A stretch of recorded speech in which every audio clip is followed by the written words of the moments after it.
2, 1.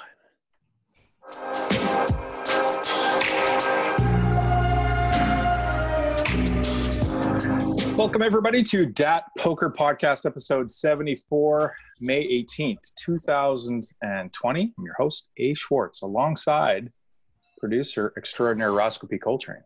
He's Canadian. Mr. T. Chan. Episode number 2 on the YouTubes. Everybody was so shocked last week that I was an Asian person. That was by far my favorite part of doing YouTube. Yeah, last name Can. I had you. Who saw it coming? Yeah, for sure. And Mr. Daniel Negreanu in Las Vegas. Daniel, how are you? I'm hungover, boys.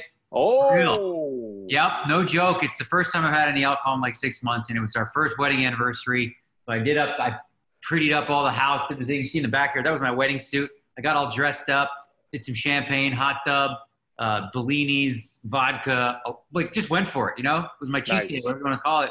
And, man, it's like I was telling Terrence before the show started, it's like being a lightweight is the real thing, Oh, yeah. Having 30 pounds less and not drinking in 6 months, it's like, oh, my God, it really hit me today. So I'm speaking, and I feel like every time I speak, it's giving me a headache.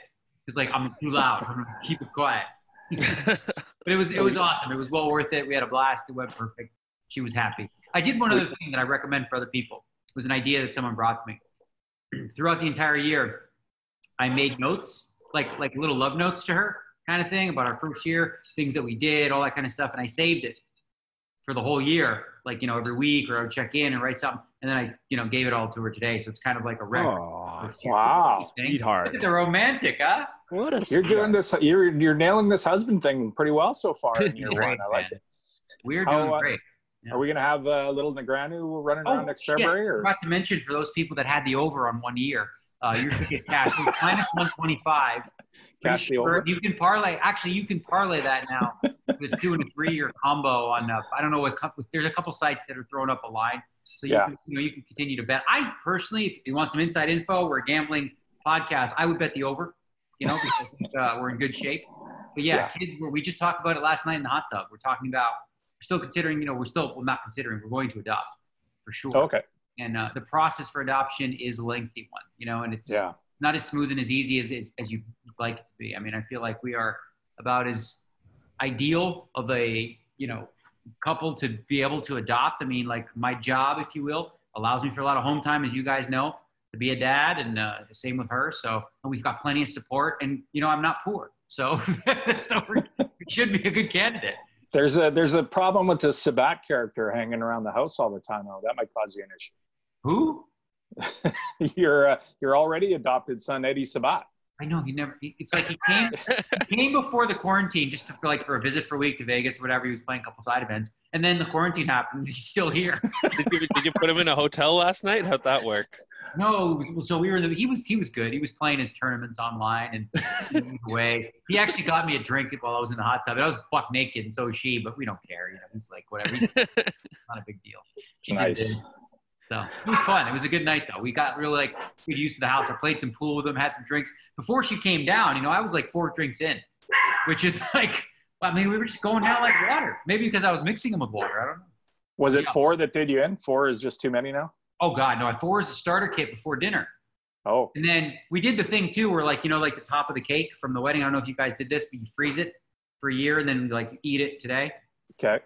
And then we had a bottle of champagne from a year ago. It was, I did all the romantic things. It was a good night for us. We connected on a deep level. Nice. As one of the only people alive who has seen Terrence with 2 drinks in him, it didn't go well. So I'm a little worried about how big you are. I have the benefit of always having been small and also never having really been any serious drinker. I made an effort because my first real job out of high school was at a restaurant, so you hang out with all the bartenders after. So I made a real effort for 3 months, and I was just like, oh, I'm not having fun. I'm just going to stop. And then actually that's probably when I started playing more poker. And so those Terrence, do you get the red flush when you drink? I do have that. That's an Asian thing, right? That is a mostly Asian thing. It's something like 90%. There's a polymorphism. It's in your genetics. It's not only Asians. Non-Asians can get it too, but it's extremely common in particularly East Asians, Chinese, Japanese, Koreans, and less popular in less common in other Asians. But yeah, it's a thing. You can actually, if any of you guys done 23andMe, you actually get access to like a lot of your DNA data, and like they've isolated the gene polymorphism that's responsible for that. The other thing about that is it's not just like like I know other Asians obviously, and they get embarrassed by it, or they're like whatever, they don't like that it turns them red. You can actually take I forgot something over the counter that stops that from happening. Hydrochloroxychloroquine. Yeah, it is not hydroxychloroquine. That shit does it. It's like, it's the best. It cures everything. As long as you combine it with the bleach. But the problem is actually you can, like, people who turn red actually are at higher risk of esophagus cancer if they do drink. So there's a lot of Asians out there who like just pop a pill and just be like, yeah, I'm just as cool as everybody else, and just go get shit faced. They're giving themselves esophagus cancer. You don't want that. I can't imagine. So we've established that alcohol is racist. For sure. Alcohol is very racist. Yeah. I mean, we've known that for a very long time, since like the introduction into the new world. But yeah. All right, moving on. We don't have a lot of news this week. We do have a guest coming on. We got Matt Savage. Poker rooms opening. That's news. We got poker rooms opening. We've got Matt Savage is going to come on and talk about the future of tournament poker and how he sees that as one of the guys who's running so many poker tournaments around the world, and on the inside on what sort of the plans are, and what some of the casinos are looking for. What are they planning for? What do they think is going to happen coming out of this? It's their job to know this. We can speculate, but it's real money for them. So you would think that they have spent a bunch of time and money trying to figure out exactly what's going to be on the other side of this for tournament poker. So we're going to talk to Matt in a little bit. But quickly, I want to just, obviously the Last Dance is over. When I saw episode, I know, Terrence, are you caught up? I haven't. Well, because they don't come out on Sunday night here, like they do for the U.S. So I haven't. I was like, no spoilers. Well, yeah, no spoilers. Like we don't know what happened. I don't know who's gonna win this thing. Yeah, but I want to ask you guys, because obviously this was one of the most amazing documentary series on sports that we've come across in my lifetime. Anyway, there's some single shows, the When We Were Kings with Muhammad Ali, and some other ones. But as far as like sort of a 10-part series that told a story, just a fantastic series from start to finish. And I saw out on Twitter, somebody was tweeting about, what sports figure or, fringe sports figure would you like to see it? Not that it'll ever happen, but would you like to see a 10-part series on next? So I thought that was an interesting question.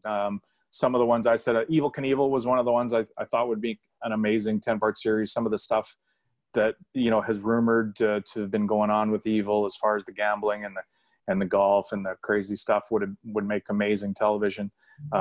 Ricky Henderson, who is a character in the baseball world that will never be matched. Some of the stories about Ricky. I can't remember the other one, but I also said Ilya Brizgalov from hockey, which he's out there. But guys, what do you think? Is there any sports figure, and we'll get to poker maybe after that, but sports figure that you could see a 10-part documentary series being really interesting in? Yeah, I got one for sure. For me, I read his book, and it was really revealing. Open by Andre Agassi. And this is a guy who was doing crystal meth while he was, playing at a high level. There was like one part of the book where he describes playing the French Open, and the night before, his wig, because he didn't have hair, but he had that long, mullety hair, and it was like falling out the night before. And he was like trying to map it together so it didn't fall out. So he's in the semifinal of the French Open or whatever, and like he lost, but he was relieved. He was so relieved and almost felt like a win because his toupee didn't fall off, right? So it was like, mentally mess up. One of the things I want to mention to people who are into The Last Dance, because I've gone down a rabbit hole of watching every basketball documentary. Another good one. It's been great. I watched The Carter Effect. Yeah. Great one. It's called Magic Time. And it was about the Shaquille O'Neal, Anthony Hardaway, season when they made the finals and stuff like that. And there was this one part where I didn't remember this happening, but poor Nick Anderson in the finals, right? They're up by 3 with like 7 seconds to go. He's got 2 free throws, right? Just needs to make one, game's over. Missed the first one, okay, shit happens, Misses the second one, somehow gets his rebound, gets fouled again. Phew, thank goodness. You get to win the game, right? Now he's got 2 free throws, just got to make one. Clink. And now you see him laughing, and like everyone was saying, when you see a guy laugh like that, he's a mess, right? He's a mess. So he missed 4 straight free throws. They end up coming down. They scored to win the game. They get swept 4-0. From that season on, Nick Anderson was over free throws. Like there's video of him, like, you know, there's like a technical foul and he's looking around. He's like, who wants to take it? I don't want to take it. He was petrified of free throws. Just brutal. Like, I mean, and he was like an 87% shooter or something. Like I remember, like he shot like high 80s or something. Yeah. It really puts the Timex bet into. I was just going to say that. Yeah. Like when we start thinking about when he's 89 for 99, what that last one's going to look like. You got anybody good? Well, so on basketball, I assume you guys have all seen Once Brothers. Yes, fantastic. Yeah, 30 for 30. Yeah. Oh yeah, Daniel. So put that on your list. It's about all the Yugoslavian players that were playing around the time of the Yugoslav breakup. So you've got Divac and Kukoc and Petrovic and all of that crew, and how they were all homies and they all came up together, but the war tore them apart. It'll make you laugh. It'll make you cry. It's so good. Yeah. Also. The 30 for 30 with Allen Iverson. There's 2 Allen Iverson documentaries. I've never seen those. I haven't seen those yet. Me neither. 2 of those that are good. But actually, in terms of other epic documentary series, I've actually been watching at the same time the OJ Made in America series, which is OJ. Yeah. Another good for hockey. You got just for me, like Mario Lemieux and Jaromir Jagr and that Pittsburgh team. Yeah. Kind of like, similar to like The Last Dance kind of thing, having them, all the different characters. That would be a fun one. You got so much shit for calling them a dynasty on Twitter. 2 cups does not make a dynasty. You know what I mean? Mostly like like fans of like the Oilers and Flyers. Yeah, and Flyers. Yeah. Flyers fans hate but everybody knew you knew what you're talking about. Okay, maybe what's technically on a, like we all know when you say the early 90s Penguins, like what an incredibly dominant team that was. Like yeah, they didn't win everything. Yeah, when Ron Francis is your 5th best player or something, that's pretty crazy. Yeah. Yes, exactly. No, it's great. Yeah. So what about a documentary on a sports figure that hasn't been done? Who would be good? So I think the 30 for it's not 30 for I think the Last Dance guy is actually working on an Andre the Giant documentary. That was one of the ones I said. I didn't know that. That's awesome. So and to me, what this thing drives home is it's as much about the documentarian as it is the subject. It's this was such a piece of art. Part of it is like they had access to day-to-day access to this team, this 97 team. So all they had to do is weave that in with the previous stuff. But it makes it's such an amazing story being told. And the way they chose to do it was even better. Like they made it Jordan centric because obviously Jordan's an iconic figure, but they brought in the whole team and surrounded the drama by all the surrounding dramas. All it was great stuff. So I'm really looking forward to basically anything that guy ever does again. And that's the thing, really. I think there are so many interesting stories in and around sports that it's not even like you just don't know all of them because Daniel told just a story about Agassi that I didn't know, and we probably all know something about somebody that's really interesting. But if you dive into it and it's given the correct treatment, I think like that's the real story. I saw a tweet from someone that was like, good luck to anybody else making documentaries this year. Yeah, no kidding. That's the way it is. So we've seen Stu Unger won in poker, right?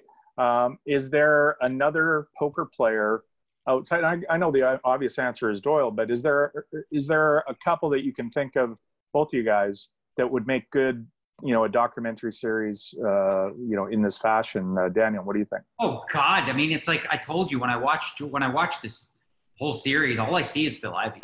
Like every time I see Jordan talk, and it's even more so in episodes 9 and 10 when he's with the boys partying, having fun. I'm like, this is Phil Ivey. This is the same guy, and they have very similar mentalities, and he's got that mystique, that uniqueness. That there's so much about Phil Ivey people don't know is what makes it interesting. Like if with my life, it's pretty open. I've been out there discussing a lot of things I've done. But somebody like him, everybody would love a peel back of the curtain behind the scenes to see what is he like when he parties? Like, what does this guy do? Like, how does he train? How focused is he? What does he care about? What was his upbringing like? Like, I think, his rise and, being involved with the whole Full Tilt thing and in the ways that he was and whatnot, like, there's so much there. But I really think the one guy by far that has the best film to be made of his life, and I could give you all the details and you wouldn't even believe me. Can I guess? Oh, go ahead. Scotty Nguyen, yeah. Scotty Nguyen literally came on a boat with 23 of his family members. They were stranded at sea after leaving a place where there were, what are those things? People that eat people. Cannibals, right? Yeah. So they were stuck in the water. They were having a conversation because they hadn't eaten for 2 weeks almost about whether or not their sick brother, who was like very, very sick and ill, whether they were going to eat him in the morning. And they were going to eat him because they were just starving, right? And so the next day they were saved on a boat, and brother's like so thankful. He's like, thank you, thank you. Then, of course, Scotty gets involved in like, you know, with gangs in LA. He ends up in a car doing a collection. This guy comes, he shoots 3 of his friends in the back. Scotty shoots the guy back and, you know, shoots him in his ribs or whatever. Scotty goes to Chino. He's running things in Chino in jail. You know, this is before winning the World Series. He's playing poker. He's playing poker with the black guys, and he's giving cigarettes to the black guys, the Mexican guys, the white guys. You know, you got that whole story. Then you got him coming out doing dishwashing, busboy, get a little bit of money together. And then, you know, baby, you call is going to be all over. That's right. I'm auditioning to play him. Yeah. You can play Kevin McBride. How about you play McBride? No, I'd rather play Scotty. He fell for that one, hook, line, and sinker. I was there live, and it was epic. Like, for me, being like just a 22, 23-year-old kid, and the World Series of Poker was this like, just like, you know, it's like Wimbledon for, you know, tennis. Like, and to see Scotty in real life, like everyone that watches that video, like I'm in it in the background. But to me, it was just like, it's so nostalgic and so cool. And Scotty was the epitome of cool. Like, he was so good he still is. I mean, he's still great with the fans. He's had his moments, and it's such a shame. He got really drunk one night on ESPN and acted like a jackass. And I was there trying to rein him in, but he was past it. He was, you know, in that drunk, bad place. And now, you know, so many people judged him about, you know, his character, you know, negating like that whole cancel culture, like one bad night of drinking negates like 20 years of this guy being like a fan favorite. No way. Yeah, not in my book. Terrence, who do you got for a poker player that would make a good documentary? Oh, I can't beat that. I'm not even gonna try. Yeah, I want to see the Scotty Benton story now. Like, put it on my TV now. No, I'm kidding. All right. Why don't we jump in? We're going to go to Matt Savage now. We're going to add him to the Zoom call here, and this will be like an SNL skit, I'm sure. But we're going to add Matt in. We're going to talk some tournament poker. So here he is. This is Tournament Poker Director Extraordinaire, Matthew Savage. Matthew, welcome back to the DAT Poker Podcast. Nice to be on, guys. How you been? Good. You are you're WPT'd up. What hole is that? That looks like something at Shadow Creek, maybe. Is that 4 at Shadow Creek? That's at Pasatiempo. Oh, yeah. Number 5. Right. Number 5. We did play that course. I remember that course. We played before the Savage. I almost put my Savage Invitational hoodie on today. Oh, that'd been cool. You should have done that. Didn't get to it. Matthew, we are going to talk about the future of tournament poker, live tournament poker specifically, because we've got, obviously, with the COVID-19 shutdown, we're not sure what's going to be on the other side of coming out of this pandemic and what tournament poker is going to look like, because, of course, you know, as we've and I'm going to pick your favorite phrases here. Poker is a petri dish. Petri dish, yeah. Yeah, you love that one, I know. I love it. You know, so specific challenges with having live tournament poker, with how many people you're allowed to have in a room, how close you're allowed to be, social distancing, etc. So we were curious on, you know, because you're obviously at the forefront of planning poker tournaments with the casinos and some of the tours, to try and, you know, figure out exactly what's going to happen in the near future here when when restrictions are lifted and we're able to play live poker again. So give us an idea of where we're at from the industry standpoint on what's going to happen here shortly.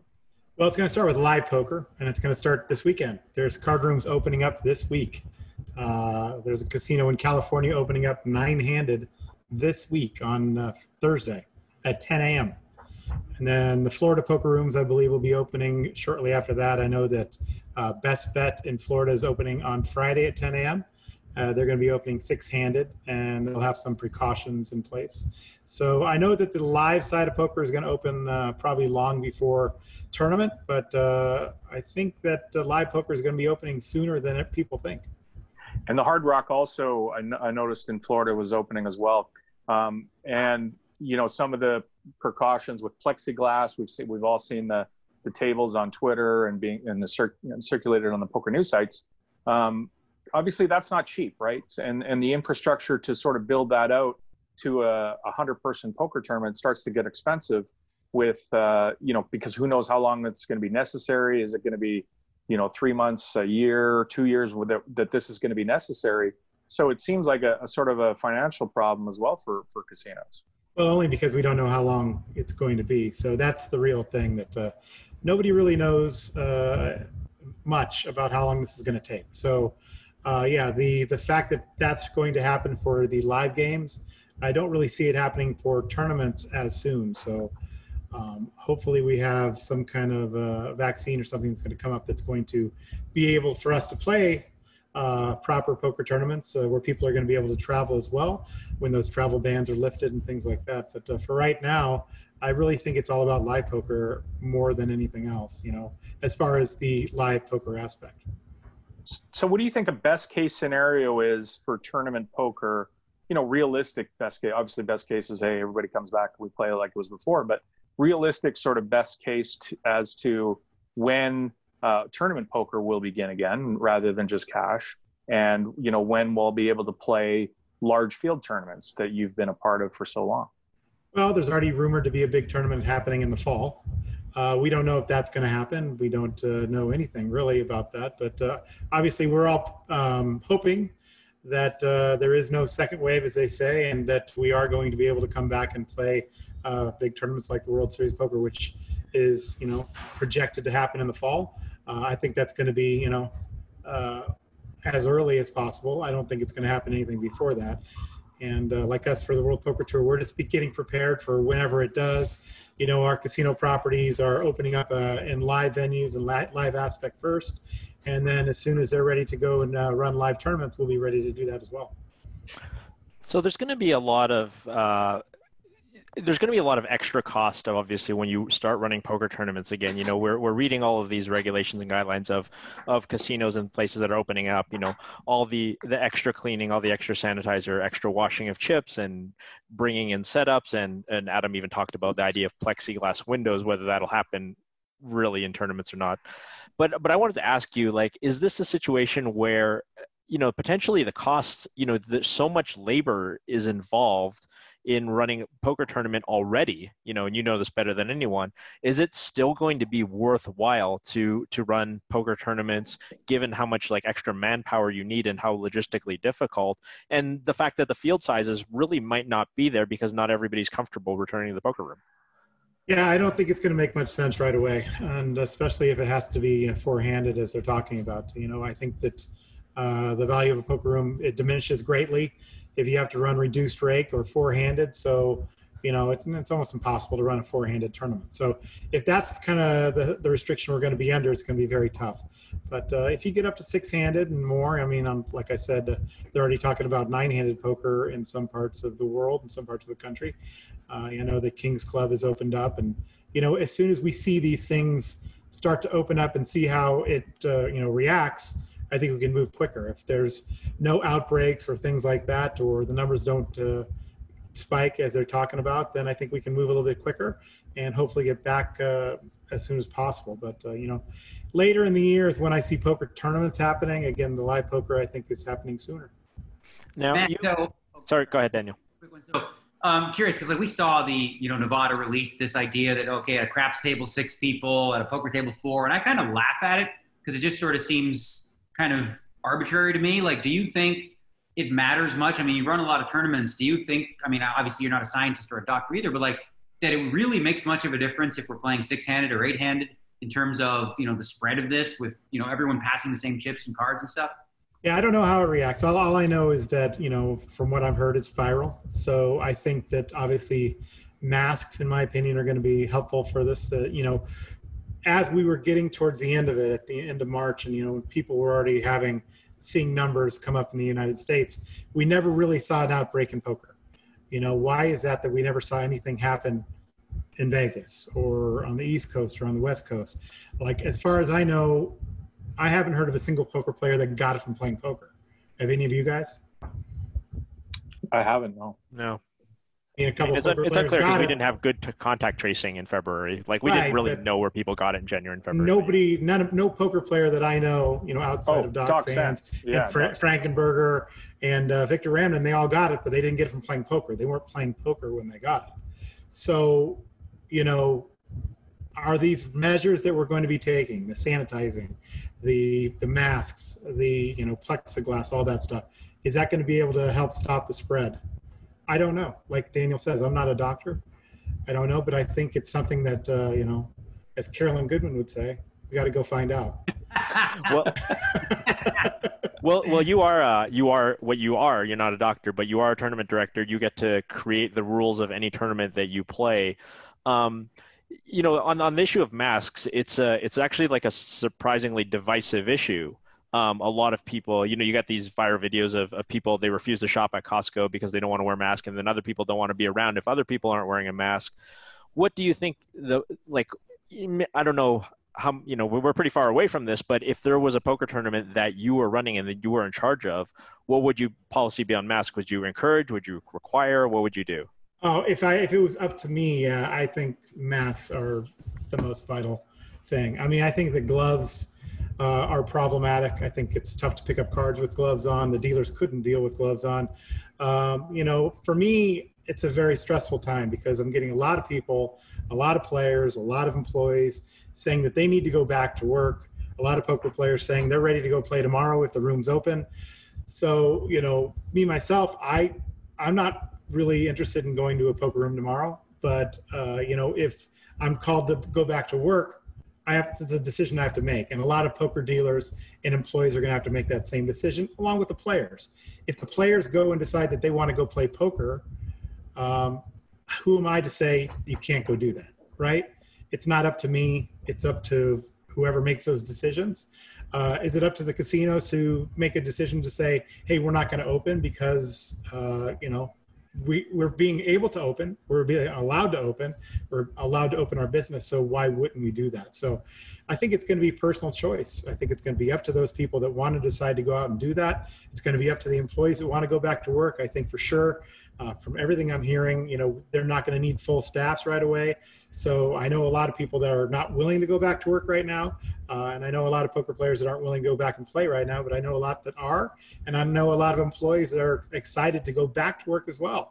And some of them willing to do it without wearing any protection. But I think that's a little bit foolish. But I think that for the most part, what I'm hearing, the casinos that are opening up, the poker rooms that are opening up are going to have testing, for thermal. They're going to require masks. They're going to require face shields for the employees to wear. They're going to have the hand sanitizer, and they're going to try and take the measures necessary to make it safe for everybody that's out there. So again, I think it's a very tough decision. You see that people are, dying to get outside. They just really want to get out there and go do things. They want to go play poker. They want to go to the beaches. They want to go, out to the parks, and they want to be a part of society again. So I think poker is a part of that. And it's a tough decision. It's like I said, I'm under a lot of stress because I feel like personally responsible at some point if I say, hey, go out there and play poker, because, but I'm not willing to do that yet. So myself. And so it's a tough decision for people like me that have to make those decisions, for opening these businesses. Speaking of that, Matt, obviously, you're a tournament director for live tournaments and you do that, but have you been hearing any talk with, like, during this period, because we don't know how long it's going to be, of established tours like the WPT or events that happen across the world, like moving to online and still having the series, but just on the internet? And are you involved at all in any of that? Yeah, for sure. I mean, I'm playing on Club WPT. It's our subscription base. We have a bounty series every week where we're live streaming, and that's been going great. Lynn Gilmartin, Tony Dunst, Vince Van Patten, and I do it every week. It's been great. We just had the Party Poker main event going on right now. It was our biggest tournament ever on the World Poker Tour, over $6 million in prize pool.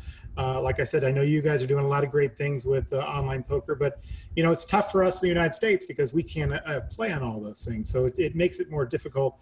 As for me, I've always been a live guy. So, while I support online poker, hope it comes back to the United States, all you guys are able to go out there and play online poker, and a lot of us aren't. So it makes it very tough. But I think that the World Poker Tour is doing a lot of great things by partnering with these online sites. They have Club WPT going as well. And, we're just trying to, like, as they say, keep the lights on for the World Poker Tour. And I think that Adam Pliska and Angelica Hale and the whole team are doing a great job of doing that. So I'm excited that I know that there's more partnerships coming, maybe even with you, Daniel. Yeah, sounds great. Matt, you mentioned, you weren't comfortable going back to, a casino right now full of poker players. And I'm curious if your decision is changing by day to day and what happens with the news and all that, or Or are you like, I'm not going back till there's a vaccine or there's herd immunity or whatever? Have you made your own personal decision on what is the necessary steps that have to be taken for you to go back? Well, like I was on the front end of that too. I was under a lot of pressure. I wrote an article about it, blog about it earlier that, was it LAPC and everybody was saying, oh, this thing's going on in China. And it kind of like closed in on us. I went from Thunder Valley and there was a lot of people talking about cancellations, things like that. And then Bay 101. And then, it kind of like closed in on us on that whole period of where everything was still open. And in the time that Bay 101 started until it ended, everything was shut down as far as sports go. So, I was under a lot of stress because I felt like, I was already at some immune deficiency thing because I've been having this problem breathing. So I was scared that I had it. I went and got an antibody test and I didn't have it. I wasn't sure if I wanted to have it or not have it, but I feel like if I didn't have it, then how could anybody have it? I was shaking hands and around everybody. I was doing the touching the chips and the cards and all that stuff that everybody talks about, and I didn't get it. So I feel like, when poker comes back, I'll have to make that decision. It's a tough one to make. Of course, I care about other people, other poker players, my family, everybody involved. And so I want to make the best decision for my family and myself. And, like I said, I wouldn't be willing to go back tomorrow. But if I see that some of these poker rooms are opening and the problems aren't coming up or the spikes aren't happening, the numbers aren't going up, yeah, I'd be willing to go back and, take those proper precautions of not touching my face, washing my hands, wearing a mask, and doing all those things that I need to do. But that's not tomorrow, but it might not be far off in the distance. All right, Matt, thanks so much for coming on. I got one more question for him. It's important. Okay. Very important. Okay. So, Matt, this is important, and you need to be on it. The NHL playoffs come back, right, and they finish this off. Should the San Jose Sharks be part of the playoff picture? No, but also the Canucks shouldn't be either because they are out right now. See, the thing is, the thing about Savage that's so tilting is that he's not actually a fan of any team. I'm pretty sure. He actually all he wants to do is take shots at the Canucks because his friends are Canucks fans. Like, they're out right now. They're out. They're not technically in. They're out. Yeah, they are. They're not. They're not in. So which of your favorite teams are in? Sorry, let me keep the Golden Knights are in first place. I'm a season ticket holder from day one. I sit right next to Daniel. Daniel knows I cheer for the Golden Knights. He does. He was wearing a San Jose Sharks underneath his Vegas goal. And when they would play, he did this thing. He would keep these little needles. Matt would San Jose would score and he'd go, darn it. Like this. He would kick the chair like, oh. And then like a little. Exactly. Awesome. But no, it's good times. I hope hockey comes back, man. I'm excited for it. I think it's coming back. Everybody seems to think that it is. So let's go. No fans, unfortunately. Which I don't care. I want to watch it on TV. I'm ready to go. Sports with no audience on TV is great. UFC last weekend was amazing. You just to get to hear fists smacking into face. I'm down for some playoff hockey with no audience. You know what's going to happen? Awesome. There's going to be some hockey players cancel themselves because there's going to be no fan noise to drown out all the stuff that gets said on the that's ice. True. Right. That's the mic. It'll get ugly. That's what. Yeah. Right. So anyways, Matthew, thank you again so much for coming on here. We all, of course, here at DAT Poker Podcast and of course the poker world in general, all hopes we can get back to some sense of normality with live tournament poker because there's so many people that enjoy it and so many people like yourself, dealers, floormen, that rely on this for their profession. And it's tough right now for all of those people. So hopefully we can devise a way as a human race to get back to interacting with each other very shortly. And thanks again for coming on. Thank you, guys. Appreciate it. That was Matt Savage talking about the future of live poker, live tournament poker specifically as well. So let's move on quickly. We've got a bunch of stuff to get to. Not a lot of news, but we've got a bunch of tweets and some topics here to get to before we try and sneak an email or two in. But the first thing is Remko. Our buddy Remko Rinkema sent out a tweet that got a lot of people talking. It went semi sort of poker viral, I guess. And the tweet was he listed his highly scientific top 10 most talented poker players of all time. And he says, discuss, a little bit like Linda Richmond on the old coffee talk, discuss amongst yourself. His number one, Phil Ivey, 2, Stu Unger. I'll go down the list here. Victor Blom, Jungle Man, and 4. Wow. Galfond tied for 4th. and Ben Sulsky in 5th or 6th, I guess it would be. Tom Dwan, Chip Reese, our co-host Daniel Negreanu, and Feder Holtz, and Texas Dolly was his number 10. So interesting topic, how you decide who's the most talented. You can't play one game. I would suggest you've got to play a whole bunch of games, and you got to play them really well for a long time against everybody who comes. So Doyle would certainly be on that list, I would think. But let's get your take, Daniel. What do you think of Remko's list? You're obviously on it, so that's good news. But any on there that you would disagree with, and other people you might put on there? Well, first and foremost, I think what Remko did was really, really great for poker, because it's really, really hard to do this, to come up with a top 10 list of anything, because everyone yells at you. I've actually been working on my own top 10 list in this exact category, and it's very, very difficult. I have like 30 names that I'm trying to fit. I might actually make the top 20. But anyway, as far as like coming up with the list, right, everyone has their own biases going into it. So if you're like a young online grinder, like you might look at talent as what you see, today, which is how talented people are at using solvers, which is not something that Doyle had.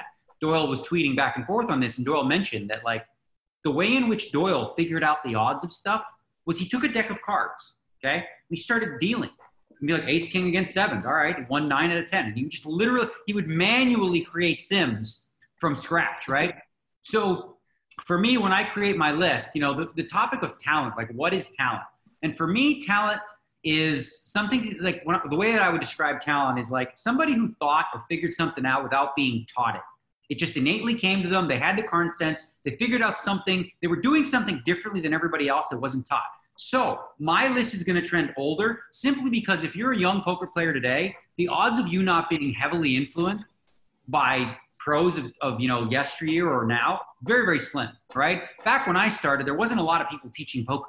So all the strategies I figured out, I sort of did it through trial and error. Phil Ivey, the same sort of thing. So we had a lot more opportunity to, depend on talent. The younger generation player, plenty of them have talent, but without the work ethic, there are very few that are going to compete at the highest level. So then it's a balance, right? You ask yourself, is Fedor? Fedor even said, he didn't feel like he's all that talented because he worked really hard, right? Now, you don't want to knock guys who work hard. Phil Ivey's a combination of both. I think he had talent and he worked incredibly hard, and that's why he was able to dominate, for as long as he has. So the other thing that you sort of touched upon too is I think, like when I think of talent being like, oh, what's the game? Triple draw, deuce to 7, I'll figure that out. Victor Blom is an example of a guy. Oh, yeah. 15 minutes before the 50K, he came into my trailer and I gave him a 15-minute tutorial on all 8 games. Okay? He came in 8th place somehow, just based on instinct and feel and all those types of things. Like, nobody really taught him. Like I said, I gave him a bare minimum thing. So on this list, I actually think it's a pretty darn good list. Phil Ivey's up there. Stu Unger, of course, is a guy who innovated. Victor Blom was doing things nobody else was doing ahead of his time. Jungle Man's an interesting one because I'm not sure how much of that is talent or just hard work. Could be a combination. Phil Galfond is also a hybrid. Ben Salsky, and I don't know this for sure, sounds like more of a guy that comes from the hard work category. Tom Dwan, certainly talent. Chip Reese, innovative strategy that didn't exist. Myself, I think, especially with tournament poker, a lot of things I was doing in the 2004 era, nobody was doing, and now everybody's doing. Defending your big blind more, raising, making smaller raises, pot control, all those types of things. Fedor, super aggressive, younger version. And then, of course, Doyle, which we mentioned, Doyle Brunson, like, he created the damn strategies. Like, how much more innovation can you have than, like, literally writing the poker Bible, which was Super System? So I think Remko did a great list. Obviously, there's maybe some ones I would switch, and there's plenty of them. But when I make my list, I find it unlikely that someone who's actually really talented doesn't play all the games. Like, there's a lot of specialists, but I find they're specialists because they work really hard and they study.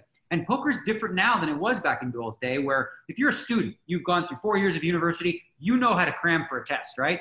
You can learn how to play poker really, really, really well by memorizing situations and just studying it like a workbook. You couldn't do that back in my day or before that.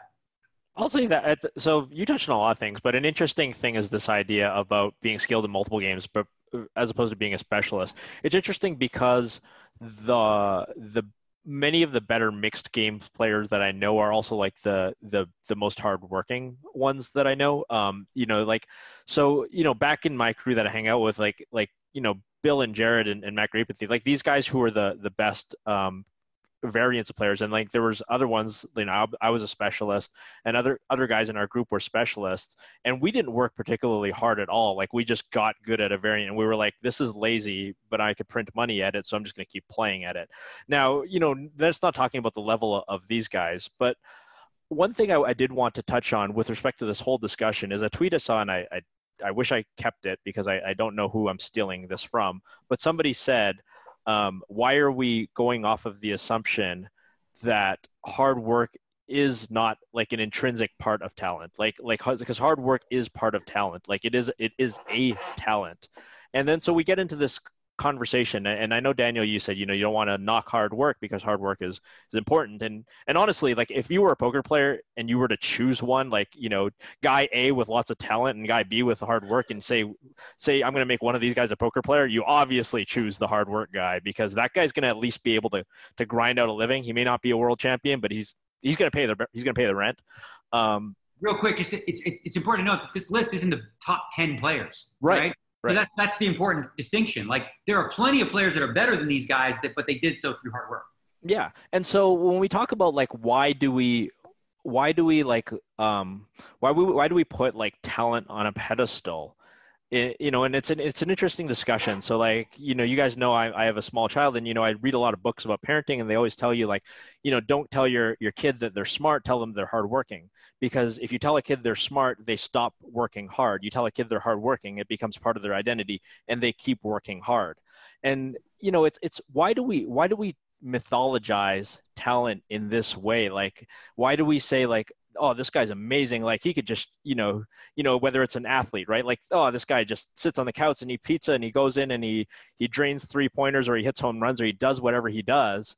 Why is that considered such a good thing? And it's a weird way. And I saw somebody else tweet, and I'm just doing terrible on referencing who's tweeting out there. Is like, it makes lazy people feel better about themselves if you just say, like, oh, these guys succeeded because of their talent. Because you just say, like, oh, I never would have been good at Phil Ivey.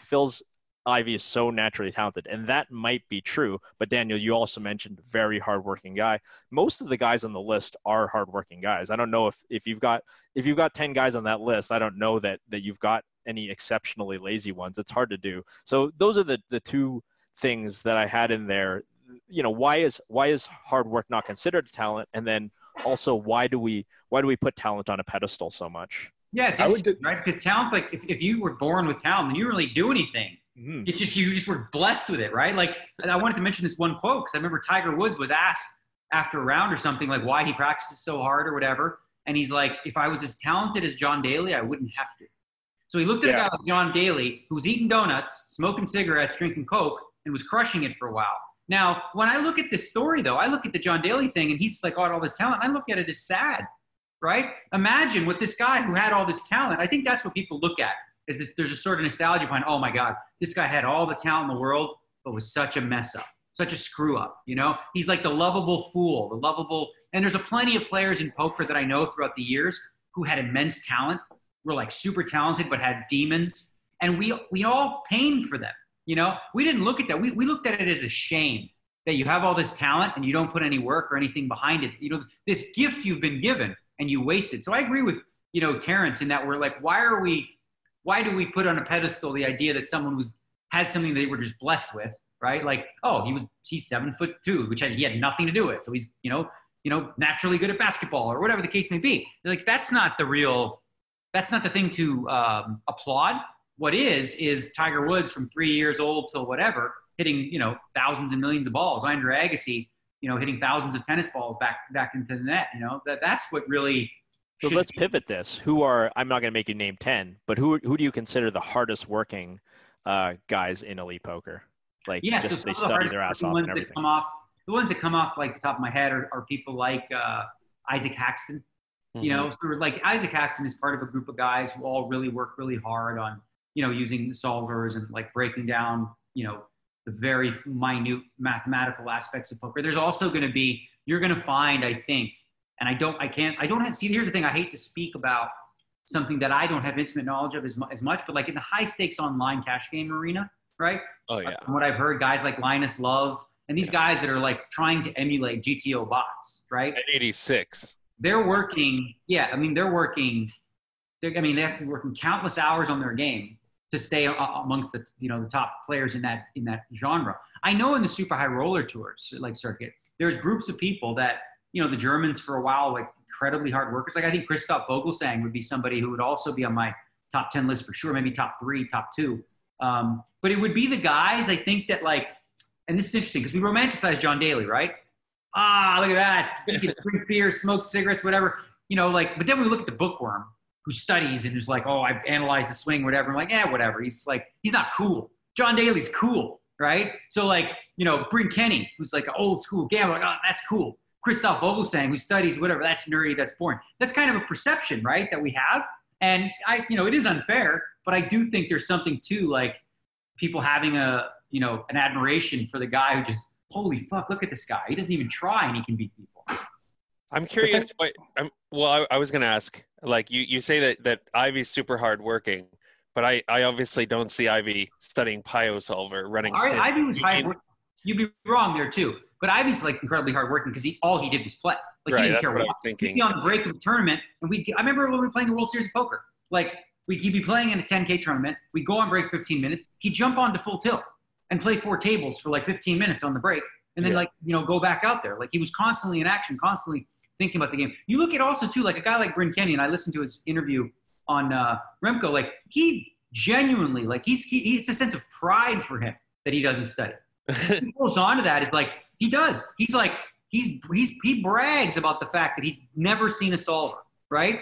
And like he doesn't need to do that because he focuses on what all the other, like, you know, he made some good points as well about no one's going to be fully balanced, but like he takes pride in his lack of study. But he also, you know, mentions, he's like, but I have been studying because my study's different. I play like Phil Ivey. I sit at my ass on the table, I play poker, and I learn from it. You know, it's a different type of study. It's not the bookwormy kind of study that I think, you know, it like seems nerdy, and that's unfair. I mean, everyone in poker, I feel like, has a little nerd in them, and we should embrace it. Mm-hmm. Well, Ross, when Daniel twists Phil's arm to come on the 100th episode, you can ask him about Pio Solver and see if he's been on. All right, let's move on to some online poker. We're not going to go through all the scoop, of course, is finishing up. And the GG Poker Series, the WSOP Super Circuit is happening. But one thing that did catch my eye, Daniel, is a 25K buy-in on GG Poker with a 10 million guarantee, got 505 runners, creating a $12.3 million prize pool. The 5th largest poker tournament in history, I believe. Yeah, it's actually definitely GG's largest. It's actually the 2nd largest of the year.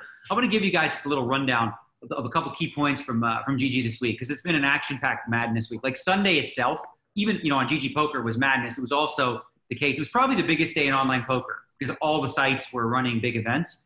And one story in particular really like stuck out to me. There's a guy named Faux Guin, F-A-U-G-H-E-N, right? So this guy, he wants playing this 25K. He plays a $100 satellite, had to rebuy, for a seat into the 1K Ultra Statty that was on the Saturday, where we were guaranteeing 10 seats. So he wins that. Now he's in the 1K Ultra Statty, okay? So now he wins that. He wins a seat. Now he's in the 25K. Well, as you know, in GG Poker, you can go in the lobby, you can sell a piece of yourself. So this is a lot of money to the guy. It's like he doesn't want to put up all the action. So he goes into the lobby and he sells at 0.95. So he sells himself at a discount so he can lock up some profit. He ends up selling like 21% of himself. And of all the people that sold pieces, he ended up like coming the furthest, and he won himself 89,000, which I think was pretty epic. The second place was a guy named Babushka, who's actually Patrick Leonard, who you guys know as a Party Poker ambassador. He won about 1.6 million. And this one was the winner won almost 2.2 million. And his name is 800-522-4700. The best. Oh, you don't know what that is? No. Call that number. Oh, that's the problem gambling helpline. Oh, that's really awesome. Yeah, that's the problem gambling helpline. I love it. That's the best screen name ever. Like the best screen name to ever win a major Terrence, tournament. why do you know that to be the problem gambling hotline? A couple other hotlines. So as you guys know, like we're doing the World Series Poker Circuit ring events, and we've had like some really big successes there. There was a Monster Stack event number 7, and it was just a one-day event, unlike the others that have like multiple day one fights. They had over 5,000 players for that. GG Masters broke another record, over 4,000. The mini main event, which was event number 9, that has like those insane amount of multiple fights, had 29,357 entries, which is pretty fun. And on the schedule up next, for those that have the access to play on GG Poker. We've got the $5 million guaranteed, of course, 1K main event with multiple day ones happening every day until May 31st. And then we're doing the Colossus, which is another ring event, which is a $400 buy-in with a $2 million guaranteed prize pool. And that one will be played, I believe day 2 will be this Sunday. So you want to qualify for that. Lots of crazy action for low rollers, mid rollers, but that high stakes one, like when they said 10 million, I was like, are you guys insane? Like this could be costly. They blew it away with 2 hours left of late reg. They were already at 10 and ended up surpassing 12. And the highest amount of bullets fired was 8 by one guy, and somebody else fired 6. He fired those bullets within like the first 2 hours. It's crazy because the structure's pretty deep. I love every week, Daniel, I get flashbacks of Bart Simpson calling Moe's Tavern when you read off some of these screen names. I keep thinking it's gonna get funny one week, but it's like Mike Hunt. Yeah. I mean, it's better on the old show when you had to read like Adam, like EPT winners and like some guy from Belarus against a guy. Mike Hawk. Mike Hawk. They're Mike Hawk here. You need the Mo Green voice. Well, we'll get Mo Green on the show maybe. All right. You guys gotta watch one more thing real quick. You have to watch the Stapes video that he retweeted. It's so funny. Okay. It's about Stapes getting fired from GG Poker. Oh yeah. Go to his timeline. I laughed my ass off watching the video. Wait, Stapes got fired? He made a bet on when he was doing the stream. Like he was doing bong hits, whatever. Like GG Poker, we're pretty open. You know, we're like, we embrace the fact that poker is what it is. You know, we're not trying to be all prim and proper and pretty and perfect. We'll just be real, right? And so a guy was like telling him he's going to get fired on the stream because he was like saying the word and all this kind of stuff or whatever. And so they made a bet. Like they made a $1,000 bet whether he would get fired for this. And the GG said they backed the bet. And they bet like $1,000. And then I don't want to ruin the whole video, but you have to watch it. I'll check that out. It's almost as good as our YouTube commenter telling you not to swear. Yeah, fuck yeah. Anytime people tell me not to swear, I was like, why the fuck would I do that? It's weird. Like this obviously last week was our first week on YouTube, and some of the comments, we obviously haven't had this kind of feedback for the show ever because we've never done it on YouTube, and it's harder for people to go to send us an email or, post it on a review. But you get the instant comments on YouTube. Some of them, I was reading through it and just laughing my ass off. Like one guy just furious with Terrence because he hates Mexicans. And when did Mexicans come up on the show last week? I was like, we talked about Mexicans. Did that happen? It's fun. I look forward to those every week. All right, moving on. Well, we had some news. The only piece of news was the 2 Florida poker rooms opening that we already talked about with Mr. Matthew Savage. So let's get to some tweets. You're going surfing on the internet. The first one is from Roland Steak and Eggs. He says, last week you talked about, or he or she says, last week you talked about team sports versus poker, individual and poker.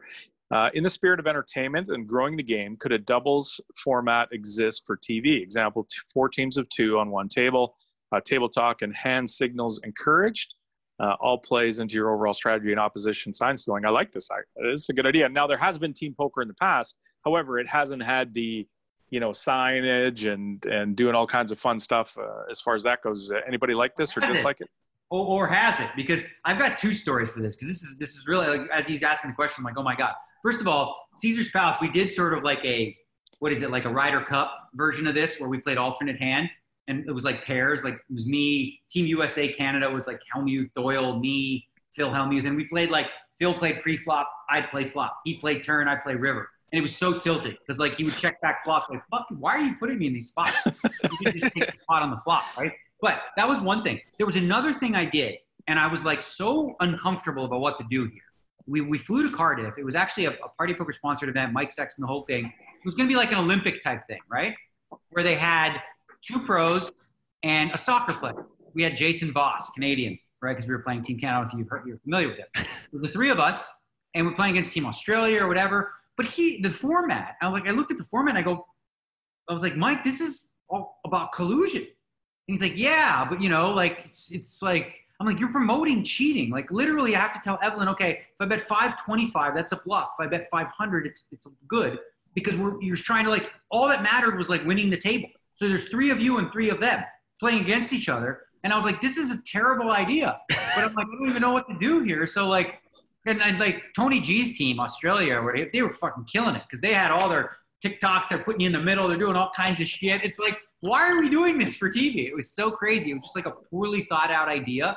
I think it's a really bad idea because it just promotes like kind of like the seedy, angry stuff that we kind of like want to address and not just be like, woo, free roll. There are enough people who casually play poker who don't know that it's wrong to collude, right? Like there are these people who like play online poker and almost always at low stakes, and they're like, oh yeah, I just tell my buddy what I had the full, like they're not trying to be unethical. They legitimately don't know that they're being wrong. So if you do something like this, or what Daniel's talking about in this party poker thing, like you're encouraging this behavior. Like yeah, you're encouraging, especially with the soccer player guy, because he's like not the good player. So we basically incentivize him to dump all his chips to me and to Evelyn, because then we have like a better chance of like winning the heat or whatever. Because basically it was just whoever won. So like whoever won for the country, right? So it was really, and you're right. Like a lot of people don't know that this is even wrong, and we shouldn't be promoting it or like even putting it anywhere near TV. Yeah, Poker Stars did like the World Cup of Poker back in like I remember the mid 2000s, but they were all heads up tournaments, which made sense. Like if you want to do team poker, like a 5-on-5 heads up is pretty fun actually. The soccer discussion, Daniel, actually reminded me of something I wanted to ask you, and it's a prop bet question because we've been talking about prop bets in the past, and it's how many penalty kick goals on a professional, on a top goal, like one of the world's best goalies, do you think you could score out of 10? I almost made this bet with one of the best. I was in Monte Carlo drunk, and it was like me and I think Victor was there and a bunch of people. And there was a soccer player. He was a goalie. He's like one of the best goalies in the world. And he was playing in the tournament too. And we were drinking. And we were going to make a bet where I just like, we're going to bet like 100,000 where I get 10 shots and I just had to score 1 to win. What? 1? Yeah. Oh my God. Easy. But it's me. You think easy? I mean, I don't know. Like on an all-star goaltender like that, like yeah, I assumed that like, come on, that you would get like I haven't been on a soccer field since I was like 7 years old. Like I don't know that I can put enough like velocity and still get the ball in the net. Like he's not going to guess against you, right? Like against a normal player, he's going to go right or go left. But I mean, you're the soccer guy, Adam. So I mean, if he's not guessing, it's even easier because you just hammer it. I mean. I think, like, you know, Daniel's played a lot of soccer too. I would say that, like, if you set an over/under, it would be like 3.5. I think would be probably pretty close. I think I'd bet over 3.5. So why didn't the bet happen? You were drunk. We were wasted, and then I don't know. It just next. You know how you are. You drink. You have this great. That's got to happen. That would make a great video of doing something like that if we could ever pull that one off. All right, Justin Bieber. Hold the phone. Justin Bieber challenged Jordan Bennington. Sure, totally different. I know, I'm just saying, but like he did a similar thing where he's got to score 1 out of 10. Yeah, and didn't he do it, or has he done it? He hasn't done it. No, maybe not. All right, moving on. Way harder. Yeah. Aaron Lewis writes, if the 4 of you were to play 100 no-limit hold'em freeze-outs against all each other, so the 4 of us, I need to know what each of your over-unders would be set at, number of wins out of 100. So I asked him, well, how deep are we playing? And he said, not, you know, obviously not too shallow where it's completely lucky, but not too deep where it takes forever. So a typical sit and go. That's not a real answer. Okay, so sit and go. No, a typical sit and go 4 of us. Or a turbo? No, like a typical, you know, one of the old school party poker sit and goes that we all played back in the day. So well, maybe not Ross because he was 4, but the 3 of us definitely played a bunch of these. Out of 100. Set your over under, and we'll go with Ross first. So Daniel, go last. Ross, wait. I want to set before we each individually set an over under. I want an over under on the total because if we're all good assessors of ourselves, the total should be very close to 100. Oh, I get the feeling the total is going to end up like at 130. This is like the are you a better than average driver thing. Totally. Yeah, true. All right, Ross, your number out of 100, how many would you win? So okay. All right. Accounting for all of your wins as well. Yeah. So if everybody was equal, it's 25, right? Right. Yeah. Correct. Yeah. How much above or below baseline? So out of 100 sit and goes, I would think I could win 11. Okay. Oh. Terrence, out of 100 sit and goes against the 4 of us, how many are you winning? It's funny because I have like over on Ross winning 11 for sure. Me too. But like 29. You think you're winning 29? So I'll make it an even 40. Oh, wow. Okay. I will think I'm going to win 21. Okay. I had myself, I think this might actually add up. I had myself at 36.5. Wow. So we hit the under. That's 97.5, I think, that if we had those 4 up. That was Ross. Look at Ross us being model. Look at Ross, we were all Ross being totally modest, but screwed Ross was extra modest. I was actually trying to figure out exactly what the number would be. Like I was thinking 37 is too high, 36 seems too, 37 6.5. This is what this stream's going to be soon. Just we should just do one a day. We should, like, it won't take up too much time. Set one up on GG Poker. We'll make a time. We'll do one a day. It'll take half an hour or whatever out of our lives. And get Timex to set a line. Yeah, we'll be done by the end of the and December 2022 will be done. It'll be perfect. All right. Juan Solo writes, I've got kind of a weird question. What happened to backgammon? It used to be an awesome game to gamble on. You could always find action in Toronto or any other big city. Gus Hansen was a solid player. It made for action. Thoughts and related, how is Real Kid Poker's backgammon game? Well, math happened to backgammon, I think, right? I mean, it seems like a game that... so this is I have a backgammon board right here. Okay, literally. Okay. He was ready. Okay, right out here, of 100 backgammon games, how many are you winning, Daniel? This sheet right here is backgammon races to 15 against my buddy Eddie, who we play. And if you notice, it says D wins, D wins, D wins, D wins, D wins, D wins. He never beat me once. The closest he got was, well, I beat him 16-8. He beat me 15-12 was the closest he ever got to beating me in backgammon. But we are playing with the cube because that's like obviously the real way to play it. Yeah. I think it's a fun game. I mean, I'm not great at it. I'm better than he is. But the thing about like a game like backgammon, I think a lot it's solved basically, right? Yeah. There is a correct, like much like chess, there's like a right answer and a wrong answer.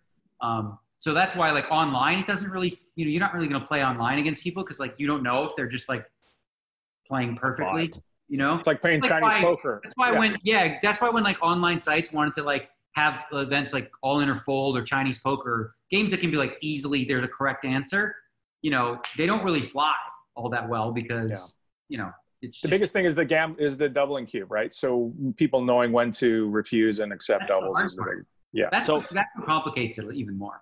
So I literally don't know the rules of backgammon. Like I would win 0 out of 100 games because I don't know how. Like I don't know the rules. No, you'd still win a game. You'd still win some games. I'll take the over at 0. But I want to say that I like the doubling cube is a great thing that you should just have in other aspects of life. Yes, you should always be able to just whip out a doubling cube whenever you're betting on something. So Daniel could have whipped out the doubling cube in the Galfond challenge, or we could have whipped it out on him. Yeah, what's great about backgammon is there's a thing called beavering. And if you don't know what a beaver is, so let's say I like my position, right? And the cube, I give you the cube, and I say let's double it, and I take the cube, but I double it again. So I'm like, no, let's not. So let's say we're playing for $100. You go, let's make it 2. I take it and I make it 4. Yeah. So I punish myself with the worst position in the hopes that I can convert it, and then I get the lead, and now I give it back to you at 8.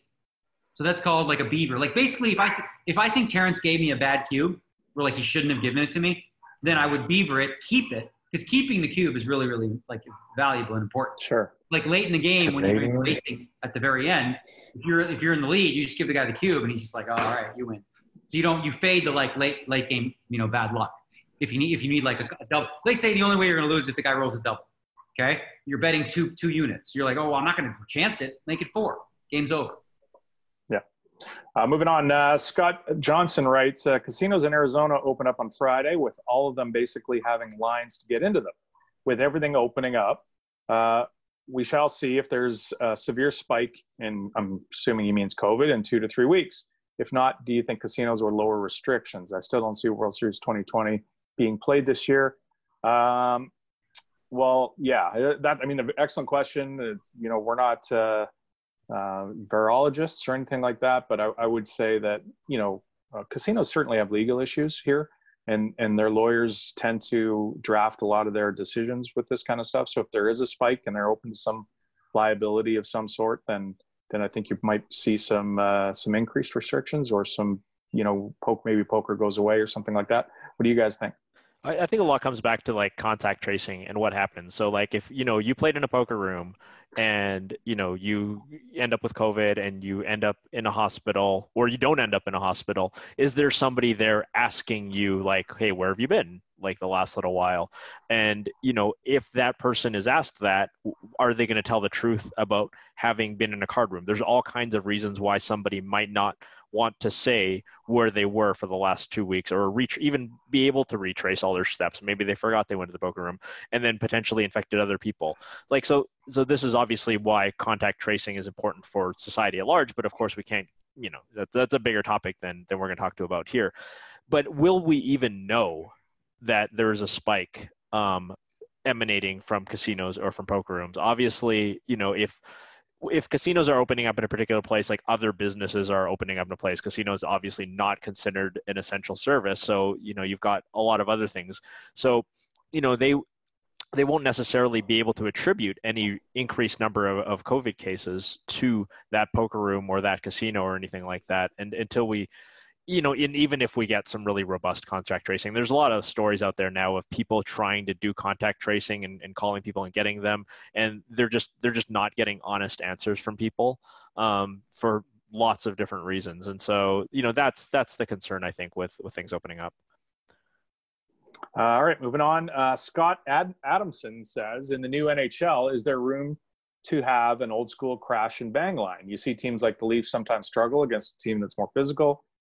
Hitting, I believe, can still make guys second guess going into corners and slow teams down. Good one. I've got some thoughts. Daniel, you want to go? Yeah, I mean, look at the Vegas Golden Knights. They lead the league. Number 1 and number 2 on that fourth line was Ryan Reeves and William Carrier. It was a bit, and then they had like Nosek or Waugh and whatnot. So yeah, I mean, I think fourth line, but the key now with hockey is you got to be able to skate. So hitting is still going to be a part of the game. It's always going to be, hopefully. Like, I mean, I hear a lot of the old school guys who played back, even like Brett Hull, who wasn't a big hitter. Like, they don't like it. The fact that like the physicality of the game is sort of, going like losing steam to just kind of, just finesse and skill. Well, I think the playoffs, the rules change, and they always do. And the NHL will tell you that they'll try and. St. Louis, Boston. What did they have in common? Big, heavy teams that could hit.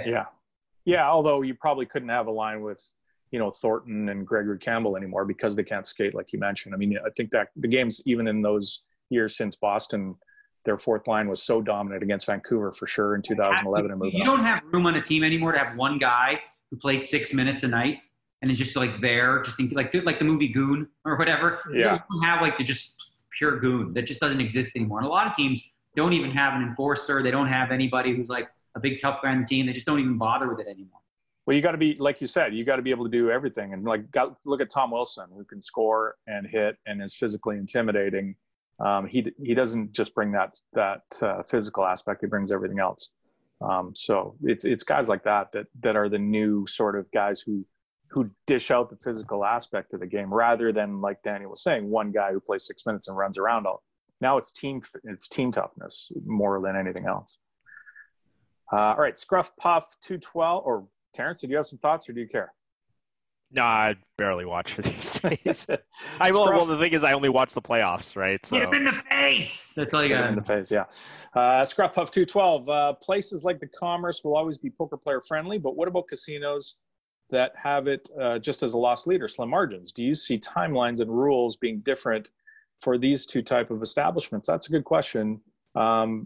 Guys, Terrence, what do you think there? Well, we just talked to Matt, right, about how he thought that tournaments are not going to be viable in the near future because of all the overhead and because you're lowering costs and all that stuff. And yeah, there's going to be for sure poker rooms that don't open at all. Like if they're going to be under this like 4-handed rule or 6-handed rule, they're just not going to open. They're going to do the math and figure it out. Every casino is going to have its own bottom line. If the drop is enough, I imagine they'll open. If for no reason other than to just get people back at work. I mean, you could even probably see a case where the casinos aren't making much money, but they want to keep people employed and keep things busy and open up. Like, I don't know. I suspect that we're seeing it all over the world. The marginal businesses aren't surviving. They're not opening. They're shutting down either temporarily or permanently until this thing blows over. Yeah, I think everyone's going to struggle. And in the poker room, you're talking about the cutbacks like beyond like chip runners. I don't know that you'll have chip runners. I don't know that they're basically everyone's going to try to do it on the cheap because they're going to struggle financially. Not everyone's not just going to be coming out and being like, it's not going to just go back the way it was.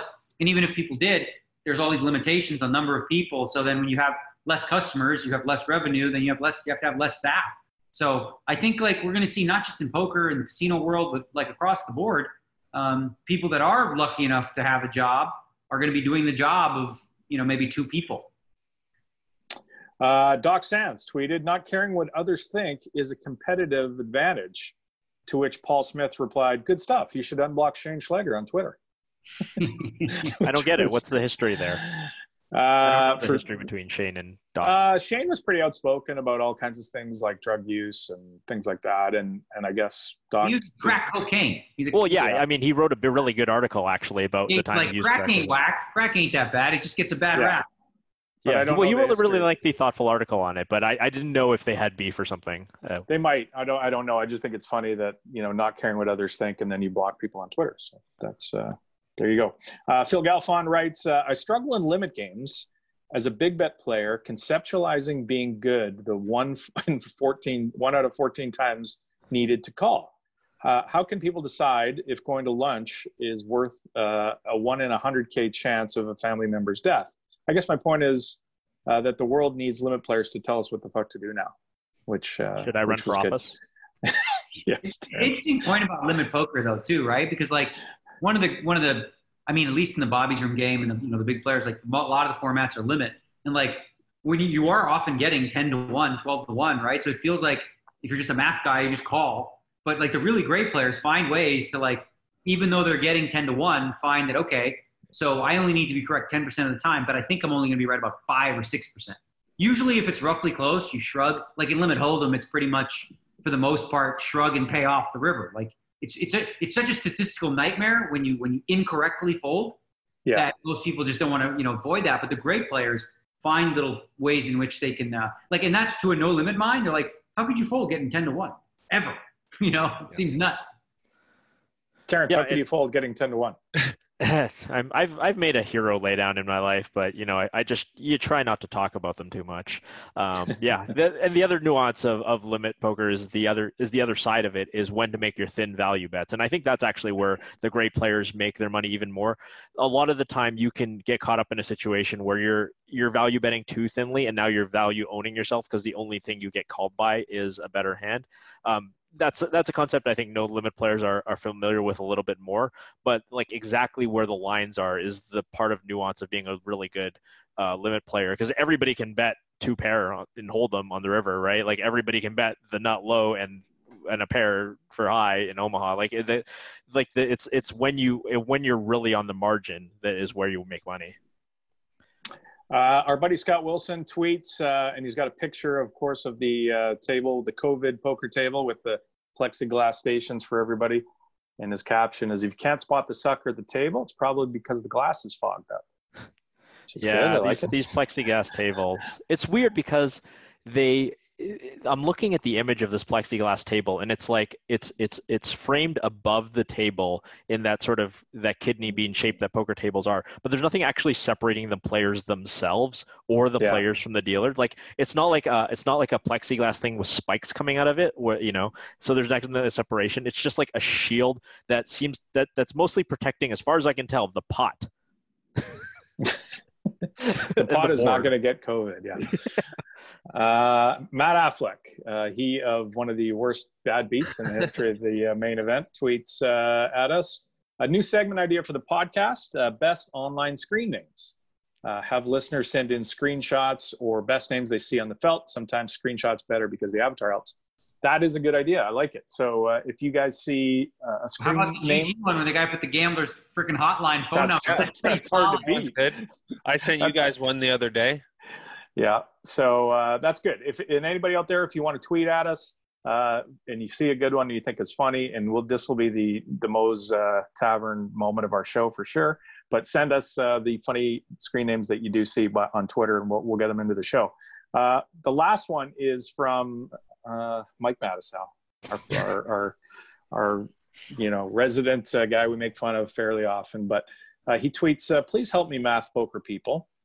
if 320 million people live in the USA and 1.5 million have COVID-19 and 80,000 have died, what are the odds of getting COVID-19 and dying? I'll help you. 0.003% to get the virus, 0.00025 to die. You have a better chance of dying in a car crash. It's a media-driven bunch of BS. Hashtag math. Which is awesome. Is Matt now allowed to use hashtag math? Is he allowed to use a calculator? Ironically, I would think. It's the ironic hashtag. I like it. All right. We've gone long. We're going to try and keep this a little bit shorter because we are up in YouTube and we don't want to go For on those for of you that 3 haven't hours. seen the movie Memento, I mentioned this earlier. Memento's a movie where every day the guy forgets what happened yesterday and starts the day fresh. Yeah. Every week, Adam in our little chat says, guys, I don't know if we got enough to fill a show today. And I look at it and I'm like, we got 12 hours packed into this one. And he's always concerned. We always run to the end. And it's like, yeah, well, we ran out of time once again. I am worried. Do we have time for a hand? We want to do a hand? You want to do a quick Yeah, let's hand? do Ross's hand. Okay, Ross, give us your hand. All right. Okay. So I made a deep run in the other big poker networks series. The Poker Stars, we can say it. Daniel doesn't care. We can say it. This is Scoop, and it was the 109, right? Yeah. All right. Main I'm event. going to play the intro while I share it on the screen here. Okay.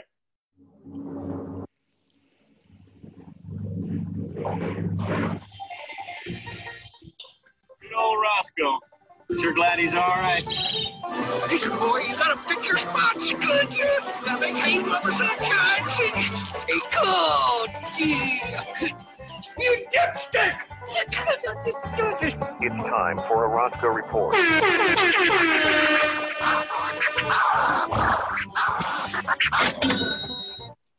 All right. So, made it deep into day 2 today. And I have a few hands that I would like to get. A few? How many are we doing? I mean, it's up to you, but I have this one. I have others for another time. And Okay. I actually used one of the things that we learned from a previous session where we were talking about not cold calling a 3-bet out of the blinds. And I did a light 4-bet, and it worked out pretty well today. So we're improving. All right. Nice. Let's do hand number 1, and then we'll see how much time we got left. All right. So it's 15,000, 30,000. I have 1.7 million. Under the Gun villain has 1.13 million. I am dealt ace in middle position +1. So there's an under the gun raise, fold, I flat in middle Wow. position. Sexy. With aces. Yeah, it was a pretty tight table. So fold, big blind calls. So it's three min raises in the pot. The flop is Jack 7-8. The offsuit, big blind checks, under the gun razor checks. So I lead out into this flop.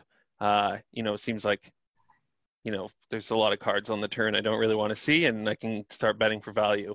So what do you think about that? Okay, so far you've flatted with aces, and now you've bet half pot on the Jack 7-8 flop rainbow with two other opponents. Terrence, how do you feel about this so far?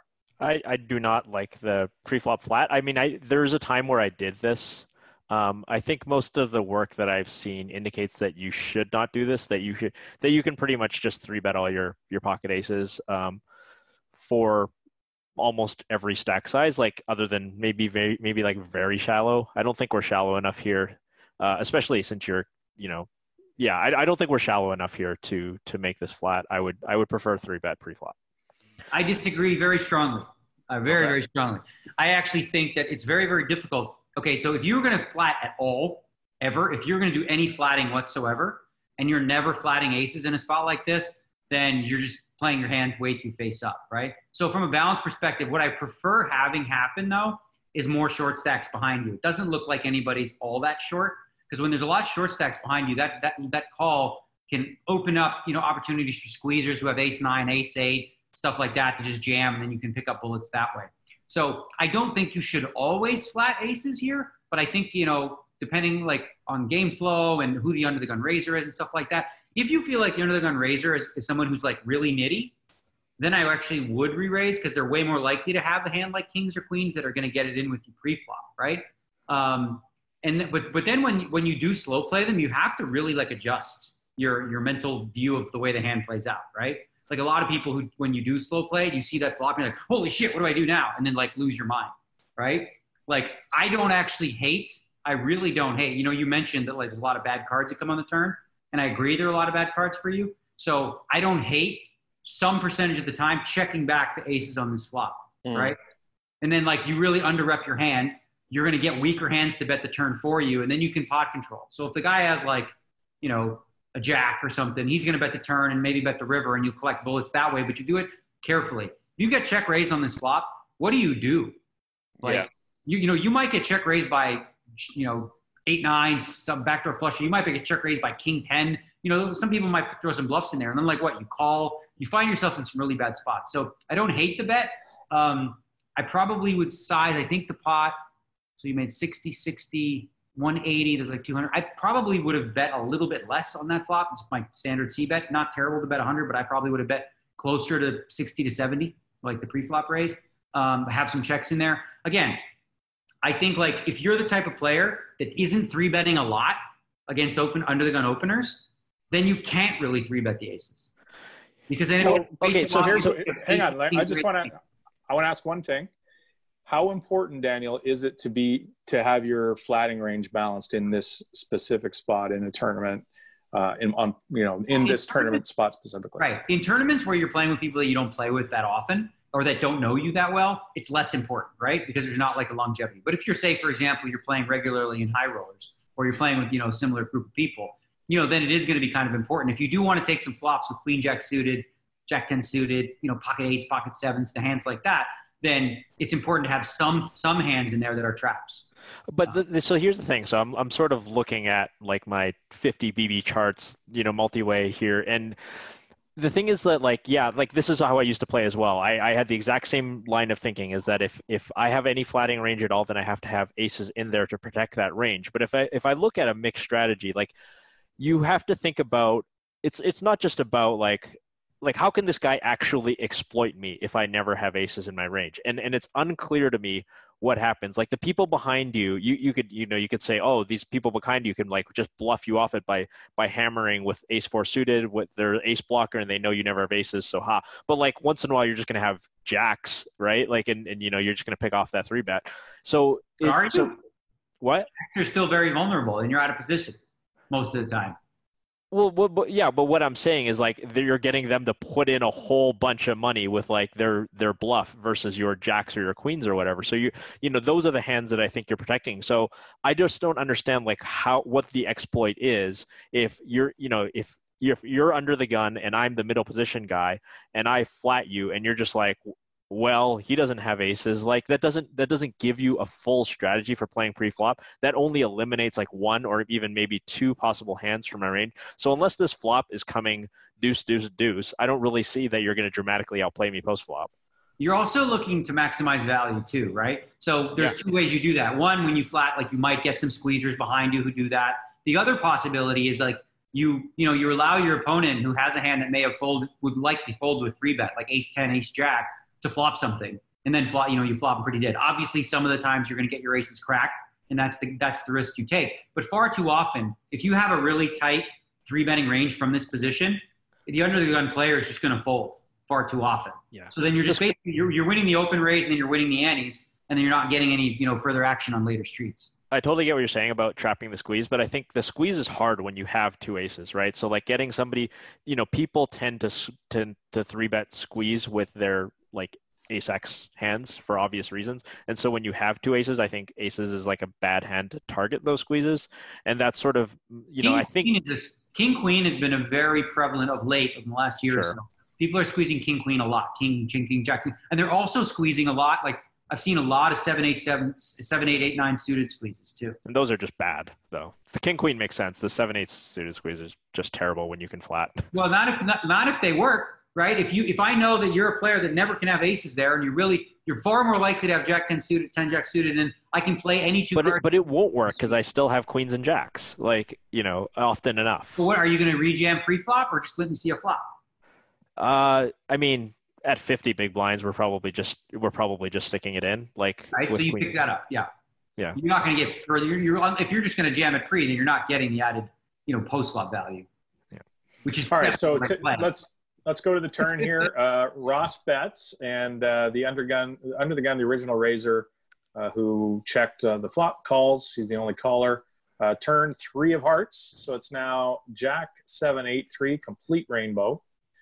The under the gun again, Ross. He checks again, and you. Yeah, I bet a bit more than last time. Half pot. You bet a half pot. 45% of the pot or so, and then he thinks for a second and makes a giant re-raise. And that's not even an all-in raise, is it? It's like not even an all-in. Raise, it's just a big re-raise. And I won't tell you what I did yet, but let me know what you guys think you would do. Well, once again, this is a spot where, we talked about it on the flop, having a check back range here. I really would have liked to see you check this turn a high percentage of the time. There is no flush draw, right? You are giving away a free card, but you avoid this specific situation, which is having no real read, getting check raised on a very dangerous board where you could be dead to 2 outs. And there's no flush draw, right? So it's not like he's check raising, some sort of a draw. Because now it's like, if I'm betting here, it would be player dependent, but I'm going to have a mixed strategy of, like, I'm going to fold sometimes to this turn bet against specific players who are just never bluffing. And then if I am betting against trickier players, basically that I know are capable of check raise bluffing here or whatever, I'm going to check back the turn more against trickier players. Against straightforward players like, Grandpa John, I'm going to bet the turn for value. And if he check raises, I'm dumping it.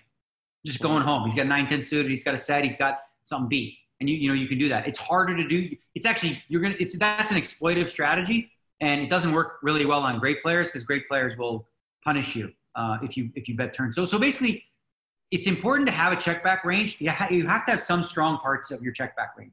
If your check back range is only weak, right, then you become exploitable by the river, because what your opponent can do far too profitably is on a blank they can bomb the river, like big. Like if you're always like, betting there with 9s, checking back turn, and the guy can like free print bomb river against you, like theoretically, if you're doing it. So it's important to have like even sets, like even on Jack 8-7, you should be checking back three jacks, 3 8s, 3 7s. There was a very interesting hand I played against Justin Bonomo in the Super High Roller Bowl, and it was actually the PO solver had him supposed to check back 50% of the time.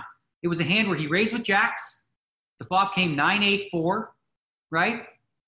It was checked to him. He bet the turn. He bet the flop with the jacks. I called. Turn was a jack with backdoor clubs. He made top set, straight draw there, everything. I checked. He checked it back. Okay, and we ran it later. Ike did, and it was 51. It said PO says you're supposed to have a mixed strategy and check back the 3 jacks there sometimes, so that you can like induce, on the river or something like that. So just an important concept to think about is like being okay with not always like protecting your hand. I sort of tweeted about this earlier today, and being okay with like understanding that like sometimes you need to have stronger hands in your checking range. Because what that'll do, when you have a stronger check back range, it also makes your betting range stronger. So it actually strengthens both, if that makes sense. Yeah. Okay, Ross, don't tell everybody what you did. Let's leave it there. And in the comments, tell Ross and everybody else what you would have done and what you think Ross did. How about that? All right. That'll induce some comments in the YouTube thread. Is this where we say mash and like and all that kind of stuff? That's this. Yeah. Where do you point? I don't. Right over here, right there. Thanks so much, you guys, for getting together this week. Thanks to Matt Savage for joining us and talking about some tournament poker and the future of what it's going to look like when we come back. Thanks to everybody for watching and comment. And Roscoe, they need to call the show. We need some voicemails. Roscoe, how do they do that? I mean, there was voicemails. It's just a little finicky, but you can keep calling at 1-775-434-2932. Comment, like, subscribe. Tweet at us. All of the information is in the description. Tell Adam to make the show doc shorter if you actually want your email answered. We'll work on it. All right. Well, we won't have Last Dance to talk about anymore, so we'll get right into the poker stuff coming forward. True. So everybody have a great week. Thanks again for listening out there, and we'll talk to you soon.